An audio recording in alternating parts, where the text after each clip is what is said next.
স্টেশনে চলে এসেছি। এখন আমরা যাব দিদি বাড়িতে। তো তার জন্য আজকে যাব এসি ট্রেনে। তার জন্য সকাল সকাল আজকে বেরিয়েছি। এই যে দুজনে মিলে স্টেশনে কিন্তু দাঁড়িয়ে রয়েছি। 8:14 টাইম। অনেক ভিড় কম। দেখা যাক এসি ট্রেনে কেমন ভিড়। প্রথমবার, হ্যাঁ প্রথমবার। চলো তাই। আজ আমি প্রথম কিন্তু এই লোকাল এসি ট্রেনে উঠব। 8:14 টাইম, তবে ট্রেনটা আসতে কিন্তু আজকে একটু দেরি করেছে। বলতে বলতে চলেও এসেছে কিন্তু এসি ট্রেন।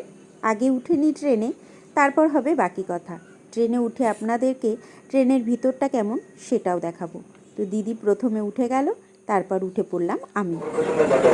বিভৎস ঠান্ডা, অনেক ঠান্ডা। উঠেই চাদর গায়ে দিয়েছে। উঠে গেছি এসি ট্রেনে, এবার ছেড়ে দেবো।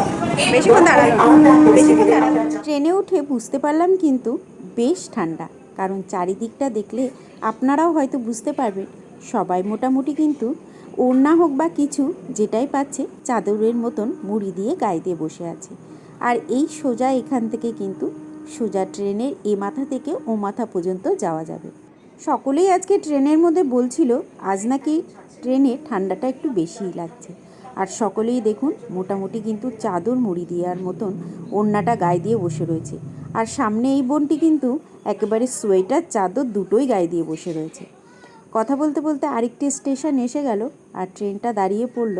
আর এই যে আবার এখন দরজা খুলবে, আবার কিছু মানুষ উঠবে।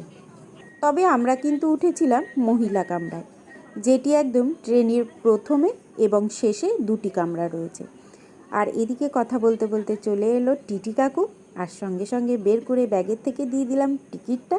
উনি সঙ্গে সঙ্গে কিন্তু দেখে দিয়ে দিল, এবং ট্রেনের কিন্তু সকলের কাছ থেকেই একে একে উনি টিকিটটা কিন্তু চেক করে নিচ্ছে। পৌঁছে গেছি আমরা দমদমে। এবার হচ্ছে নামার পালা। ট্রেন থেকে নামার পরে সত্যি মনে হলো কি জানেন, এতক্ষণ যেন কাশ্মীরের ঠান্ডায় বসেছিলাম। তবে আর যাই হোক, আমার কিন্তু বেশ ভালোই লাগলো। আপনারা কে কে উঠেছেন আর ওঠার পরে কেমন লেগেছে সেটা কিন্তু আমাকে অবশ্যই জানাবেন। আর ভিডিওটি কেমন লাগলো সেটাও কিন্তু কমেন্টে অবশ্যই জানাবেন।